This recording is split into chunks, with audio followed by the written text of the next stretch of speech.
No, I can't. I'm just too distracted. Hi. Hello. Oh my gosh, that's the wire. I know. You're biting on the wires. Oh my god, you should get into this. I know. I know. I know. Hi, I'm Keshi. I'm here with BuzzFeed to play with puppies and answer some questions. Am I gonna get attacked? Oh my god. Hello. Hi. Oh, you're big. You can tell they're gonna be huge from the paw sizes. Hi, guys. Oh my god. Hello. Hello. Yeah, just climb up on. Yeah. Yeah. Hi. Wanna play with these? The other one's getting a little curious. Hi. Hey, buddy. How's it going? Hi. Do you guys have consciousness yet? The ones on my wrists, it says Hell Heaven, and it's commemorating my first sort of world tour that I got to headline on my own. I actually got it at Webster Hall when I was performing there in New York from Mr. K, who is my tattoo artist over at Bang Bang NYC. He's just phenomenal. I'm so lucky to have someone so talented work on my hands, so yeah, very lucky. It's probably a 0, like actually dead ass, it's probably a 0. I don't really think that I have a lot of like genuine Rizz when it comes to like, nah, no, none, 0. The last dream I remember, actually, I feel like I dream more vividly when I go to sleep sober, which I actually haven't done in a long time, so I actually can't remember the last dream that I've had.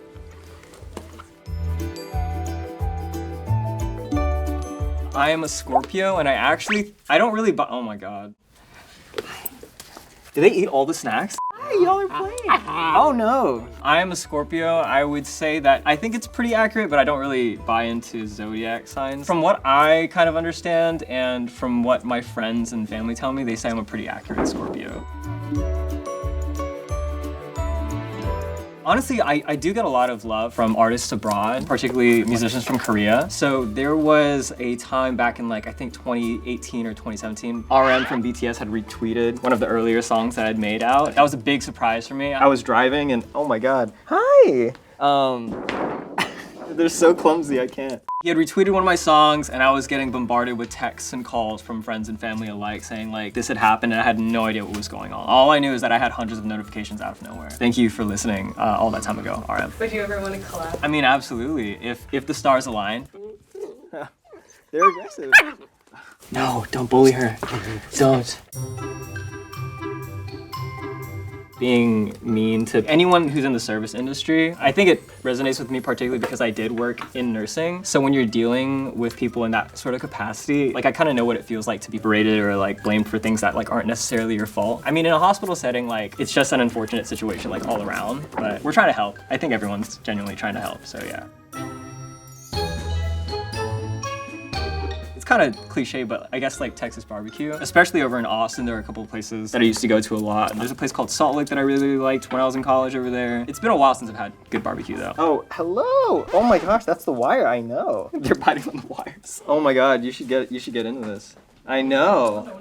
I know. I know. They're so like malleable. They're like Jello. I have treats in my hands. Here, you know what? I know what to do. I know what to do. Split them in both hands, and now they'll go to different. There we go. You're the calmer one, huh? Yeah, you're trying to look for more here. Over there. Over there. There we go. Dramatic, grand, and I would say it's definitely more refined than some of the previous things that I've worked on. I'm very, very proud of it.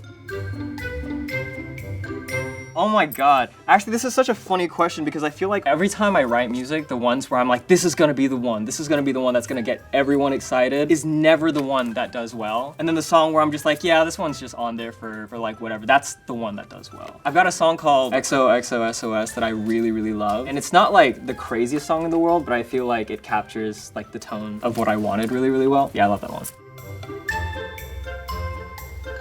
This is kind of embarrassing. I don't think I'm cool enough to know like a ton of famous people. Instagram is a different story, but like... Are you chewing on the wires again? Yeah, you are. You are chewing on the wires again. Hello? Honestly, I'm gonna keep it real with you. I don't really text anyone outside of like my friends or family. I'm very insular when it comes to the people I actually interact with. And I also don't live in LA or New York, right? I live in Texas where there aren't a lot of other contemporaries like very near me. So I haven't had the time to invest in those kinds of relationships. So I played tennis growing up because both my parents played racket sports. My dad played badminton and my mom played tennis. So I would kind of like travel around Texas playing tournaments like on weekends and stuff, but I never got very, very far. I was like a coach, like a tennis coach, but I mainly just fed balls at like 6-year-old kids like really fast. And if they talked back, I made them run outside laps. The next job I had, I worked as a cashier for American Eagle for like a couple of years. Yeah, service industries, not fun. I've always been a huge Joji fan, and he was definitely one of my big reasons for starting music, or being a musician seriously. He's biting on the wire again. Joji is definitely one of them. He's definitely also still my comfort artist. I find myself like spinning his records like all the time when I don't have an immediate song or artist I want to listen to. You have drool all over you. No, I can't. I'm just too distracted. I would want it to be witty and good. I'm also slow in general when it comes to writing songs. I'm sorry, I wish I could give like better spin-off answers, but I can't. Acts of service, affirmation. Physical touch is an easy one. I'm definitely not gonna say that one first, so. I'm honestly such a recording nerd. I don't have a ton of talents outside of recording music. The thing that I like to do most outside of making music though is cook, actually. My dad was the cook in my household, so I feel like that is important to me. Being able to like give my kids the same experience, and I learn a lot of my dad's recipes and stuff just because they're nostalgic and I want to be able to feed my kids the same things. I can't remember the Vietnamese name for it, but there is a dish where it's like caramelized like baby back pork ribs with like eggs, and it's like got a ton of like fish sauce and like sugar and pepper, and it's just super savory and super salty, but it hits a soft spot for me. They keep on colliding with the walls. Like they can't stop their momentum. Have you chilled out? No. I know, I'm sorry. I'm watching Smiling Friends, but it feels like I'm a hostage in the situation. I'm always like, yeah, I think I'm in the mood to watch this, and then after the episode, I'm just like, I really didn't want to do that. Or I don't know if I gained anything or gained any real enjoyment out of it. I do like adult cartoons, like they're fun. Oh no, they peed. I guess that happens, right? Yeah, okay.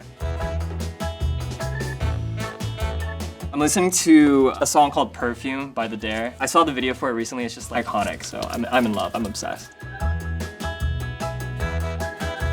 So it has changed. I've swapped over to an Aesop one because my nose is super sensitive, and I've kind of figured out that very strong and long-lasting scents are just a little bit intolerable for me, especially when it's like right up in my chest. I have vivid memories of like my dad driving after having spritzed some cologne on himself. I always thought that he put on too much, but it's just like I just can't take the smell. And the AC would like blow it back, and it would always make me super nauseous and car sick. It's probably more of a holistic thing, but yeah, strong smells. They're treats. It's not my smell. My ideal date night with anyone would probably be going to a concert, just because I have so much fun at them. I'm probably not much fun to be with at them because I'm talking about gear and production and stuff. But yeah, like a live show is probably the most fun for me. I would say throat coat and vocal warm-ups 30 minutes before I go on, and then maybe like 2 to 4 shots of whiskey before stage, 2 shots of whiskey on stage, and that's the magic. I got really sloshed on my last tours. I'm gonna try to not get as bad. I was just having fun. Yeah. They like barely know how to stand up.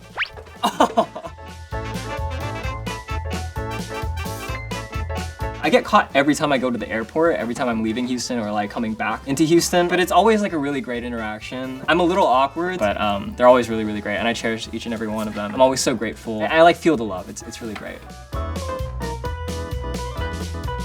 This is gonna get heavy if I say it here. The last time I cried was about a week ago when my childhood lifelong dog passed away, which is why I was so excited to come and do this particular interview. It's so bittersweet because he lived so long. He lived like 17 years. I'd like to think that he had a pretty happy life. It was like the last way that we could take care of him, and I'm really happy that I got to be there. It meant a lot to me, and he knew that we were there, so yeah, super bittersweet. Most memorable thing that ever happened on tour was the night that I played Radio City Music Hall the same night that I taped Seth Meyers' Late Night. And it was really hectic because we had to go back and forth from 30 Rock to the venue for sound check and everything. We were all exhausted and there was never a chance to like actually watch the entire performance before we left. But everybody on my crew and my band stayed up at the hotel with me in the lobby, like where the bar was, and we all watched at the bar countertop the performance as it aired. It's like a lifelong core memory for me for sure. Hi, buddy. Yeah. Me too, buddy. There's a poop stain over here. They just took a mad dookie, but it's all good. We're clean now.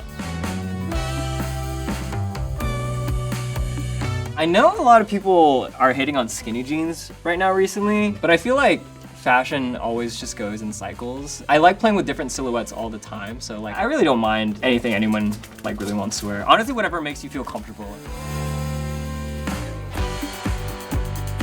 SoundCloud taught me that there are no rules as it pertains to like creating music. To kind of just like take whatever tools you could find and see what kind of sounds come out of it. Just clip everything, break everything, overcompress everything. If it sounds cool, it sounds cool. Also, it like fostered a community of people who could like learn from each other and say like, oh, that sounds dope, how did you do that? It felt like a class, like a graduation class almost. Do you ever take like iPhone recordings of things in your daily life? Yeah, no, I definitely have. I've actually a step further than that. I've used my iPhone to record piano that made it into a song. Like instead of using like the microphones that I had set up, it was for a song that I have called Touch. I was too lazy to turn on the microphone, so I just stuck my iPhone on top of the piano and just like hit record. Airdropped it in.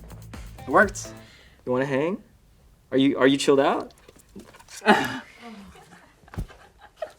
Hey buddy. Oh my god, you have puppy breath. I love you too.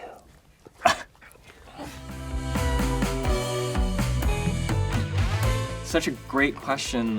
When I wrote Dream, that sort of like sci-fi world was not in my head at all. I was envisioning sort of like an eerie like field. So this was all spearheaded by the director who had the vision for it. And once I had seen the treatment, I was like, oh, this makes so much sense. Like it's supposed to feel like spacious and grand like that. That's the funny thing about how music can be interpreted in like different sorts of ways. And it just fit perfectly.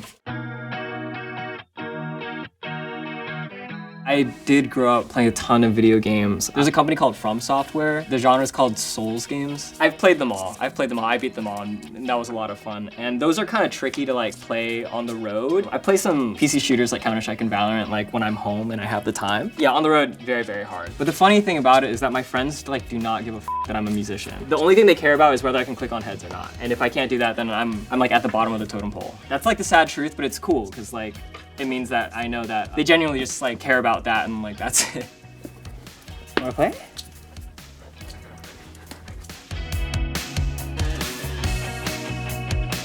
Everything I've learned and everything that's built me up to this point is a result of the mistakes that I've made, like on the way. I would just tell him, and he knows this already, but like you're never gonna win the entire world. At every step of the way, you're gonna have to prove yourself to someone, no matter what your accolades are. So just like make music because you love it. You know you love it. And you couldn't exist without making it. I still have to tell myself that every day.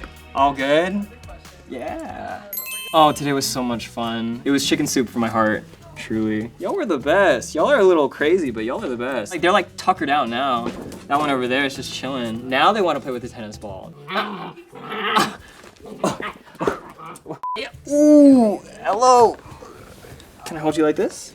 Hello. Thank you to Best Friends Animal Society for bringing these adorable puppies today. To find out more about how they work to save dogs and cats in our nation's shelters and how you can help, please go to bestfriends.org. Thank you, BuzzFeed, so much for having me. I had a ton of fun today. And, oh my God, these guys are so adorable. Ow, ow. Bye.